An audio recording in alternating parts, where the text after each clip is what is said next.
Hello friends, welcome to my channel motivation time.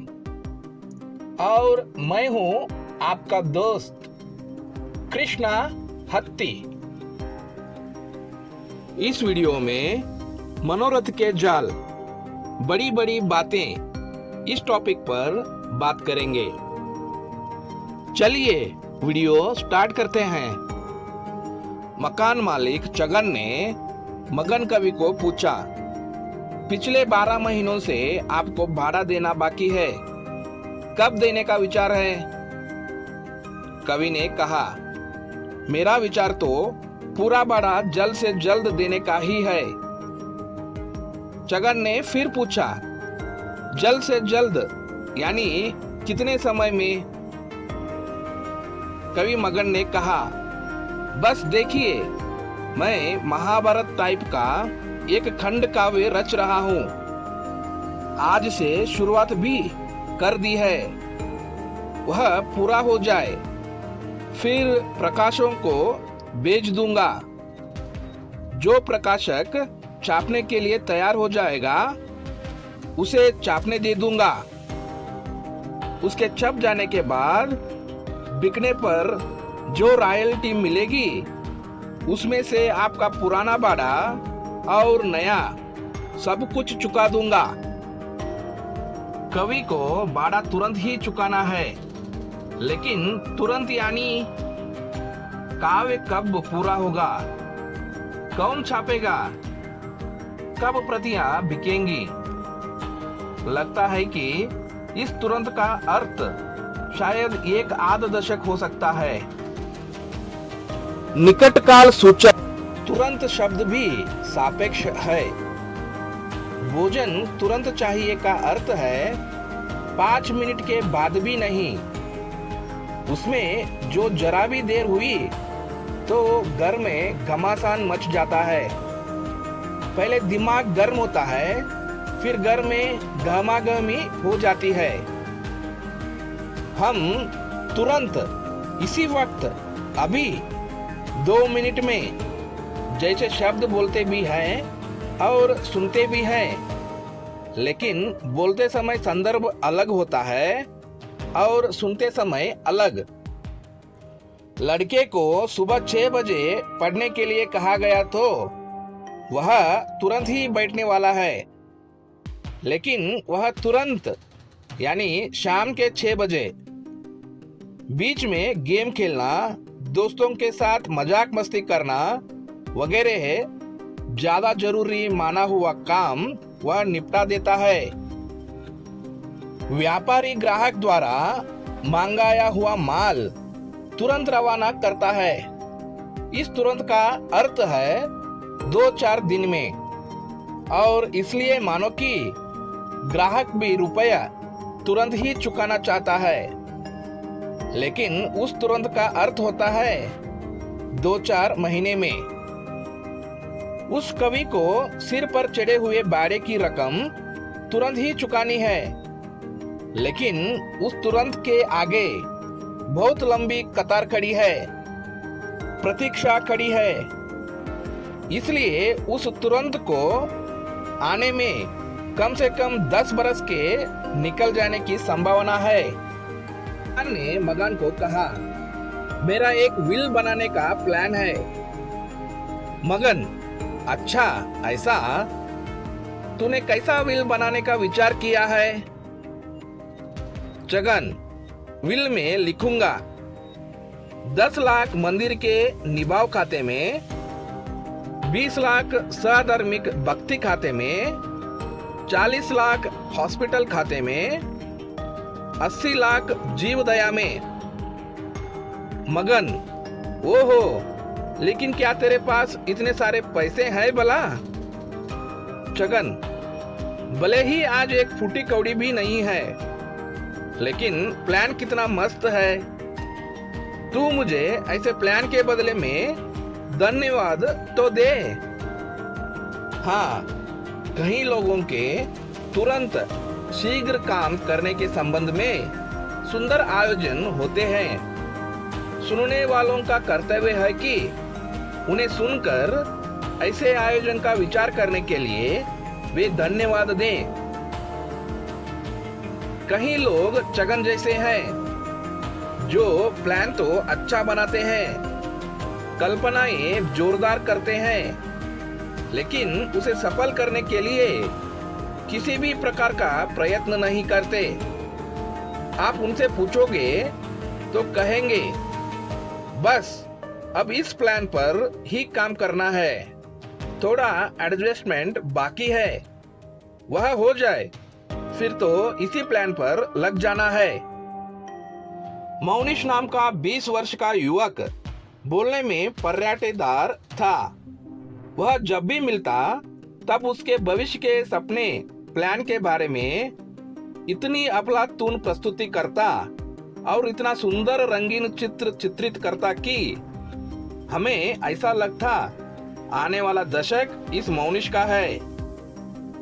उसका एक सपना था, मम्मी पापा ने बहुत मेहनत मजदूरी करके मुझे पढ़ाया है, भविष्य में उनके लिए टॉप मोस्ट सुविधा वाला बंगला बनवाना है, मुझे उन्हें मर्सिडीज में घुमाना है। आप लोग देखना, एक बार मैं उन्हें पूरे विश्व की टूर पर लेकर जाऊंगा। उसकी मम्मी रोज शिकायत करती कि गुरुदेव इस मौनिश को जरा समझाइए, पूरी रात मोबाइल में चैटिंग और गेम खेलने में पूरी करता है और सुबह 10 बजे से पहले उठता नहीं है। जब हम उसकी मम्मी को कहते हैं कि मौनिश के ऐसे सपने हैं, तब उसकी मम्मी कटाक्ष में कहती है हाँ, और ये सपने पूरे हो इसके लिए वह सोते रहता है। मैं उसे एक छोटा सा काम सौंपूं तो वह ना तो नहीं कहता, लेकिन अभी करता हूँ ऐसा कहकर 1 घंटे के बाद भी नहीं करता। अंत में तो मुझे ही करना पड़ता है। वह मुझे मर्सिडीज में घुमाएगा। यह बात भी तभी सच्ची साबित होगी अगर सपने में मुझे उस प्रकार दिखाई दे और उसे कुछ भी चाहिए हो और मैं कहूँ कि 2 मिनट रुक देती हूँ, तो उन 2 मिनटों में भी वह बार बार मुझे याद करवाएगा, मम्मी 2 मिनट नहीं हुई, तूने अभी तक मुझे वह चीज दी नहीं। 10 बरस के अंत में रिजल्ट था। मौनिश सामान्य पैकेज वाली नौकरी में था और घर छोटा पड़ने से पत्नी के आग्रह पर वह मम्मी पापा को वृद्धाश्रम में छोड़कर आया। हालांकि एक बात पक्की है कि वह अभी भी अपने प्लान के आयोजन तो जबरदस्त ही बना कर रखता है। एक व्यक्ति दूसरे को इंतजार करवाते समय उसके समय की कदर भी नहीं करता और इंतजार करना हो तो एक एक सेकंड का हिसाब रखे बिना नहीं रहता। कारण क्योंकि जिस काम को करने का भार अपने सिर पर आ जाए, उस काम को करने में अत्यंत आलसी बन जाने वाला मन जो काम दूसरे के पास करवाना हो उस काम के लिए वह एकदम उत्सुकता आतुरता का अनुभव करता है।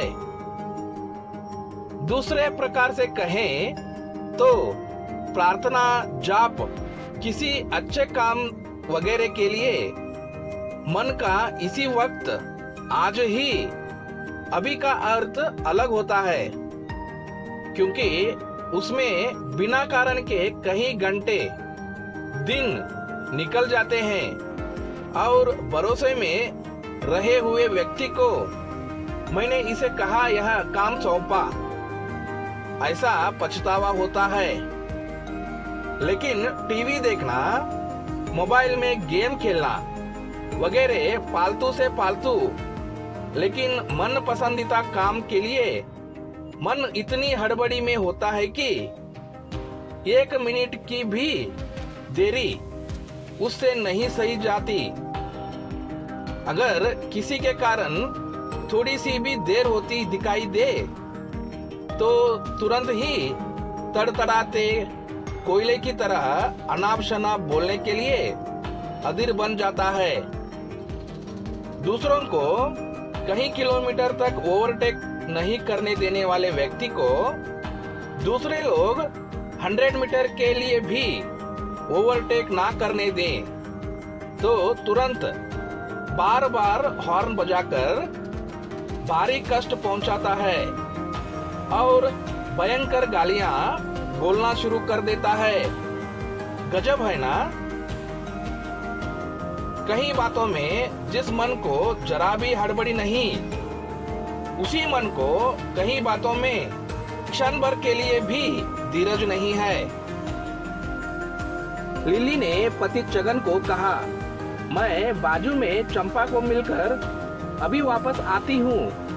वहां तक दूध उबर कर बाहर आ जाए, उससे पहले चूल्हे से उतार देना और घंटे के बाद चिंटू को जगाकर पिला देना। हाँ, भूलना मत। और मैं अभी वापस आती हूँ। लिली की अभी तुरंत वापस आने की बात कम से कम 1 घंटे से कम की नहीं है और हमारी आत्म कल्याण के कार्य करने की बात 10-20 वर्ष से कम समय के पहले की नहीं है। यहाँ उपाय है जो मन को भले ही बोरियत से भरा लगे, लेकिन जिस कार्य को तुरंत करना हो वहाँ गांठ बांधनी चाहिए कि जब तक मैं यह कार्य में पूरा नहीं करूँगा तब तक मुझे टीवी का त्याग, मोबाइल का त्याग इत्यादि करना होगा। कितने ही काम महत्वपूर्ण भी होते हैं और तुरंत ही करने चाहिए ऐसे होते हैं, जैसे कि संतान की स्कूल कॉलेज फीस, बीमा प्रीमियम, रोज करने योग्य सामायिक। इन कार्यों के लिए आलस विलंब नहीं किया जा सकता। दूसरा सब कुछ बाजू पर रखकर भी ये कार्य कर ही लेने चाहिए। कितने ही काम महत्वपूर्ण होते हैं लेकिन अर्जेंट नहीं। उन कार्यों के लिए व्यवस्थित प्लानिंग करनी चाहिए। जब वे कार्य अर्जेंट होंगे तब उनके लिए पूरा समय दिया जा सके, ऐसी व्यवस्था अभी से करनी चाहिए। जैसे कि 6 महीने के बाद परिवार के साथ तीर्थ यात्रा पर जाना है, उसके लिए अभी से व्यवस्था करनी चाहिए। अंतिम घड़ी पर कोई जरूरी काम बाकी रह जाए और तीर्थ यात्रा स्थगित हो जाए तो परिवार नाराज हो जाएगा। कितने ही कार्य महत्वपूर्ण नहीं होते लेकिन अर्जेंट होते हैं तो उन्हें तत्काल में ही कर लेना चाहिए, नहीं तो वे महत्वपूर्ण कार्य के समय डिस्टर्ब करते रहते हैं। अभी सामान्य प्यास है लेकिन फिर लंबी चलने वाली मीटिंग है तो पहले ही जितना जरूरी हो उतना पानी पी लेना चाहिए। यहाँ उपेक्षा नहीं चल सकती। कितने ही कार्य महत्वपूर्ण नहीं होते और अर्जेंट भी नहीं होते लेकिन डिस्टर्ब करने वाले होते हैं तो उन्हें संभाल लेना चाहिए। जैसे घर से बार बार फोन आ रहा है और यहाँ मीटिंग भी जरूरी है तो एक बार फोन अटेंड कर थोड़े में निपटा कर मीटिंग में लग जाना चाहिए। अटेंड नहीं करोगे तो बार बार डिस्टर्ब करेंगे।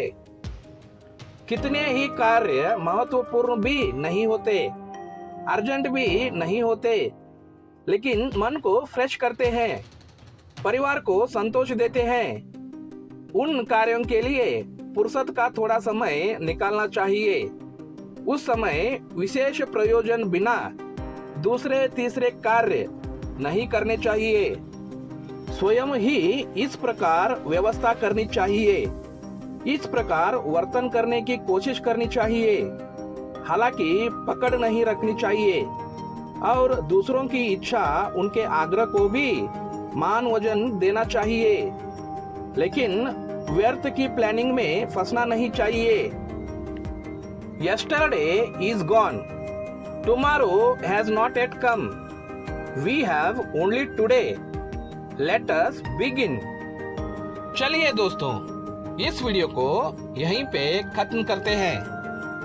आपको ये वीडियो कैसा लगा जरूर कमेंट करके बता दीजिएगा। अलविदा दोस्तों, फिर मिलेंगे एक नया वीडियो के साथ।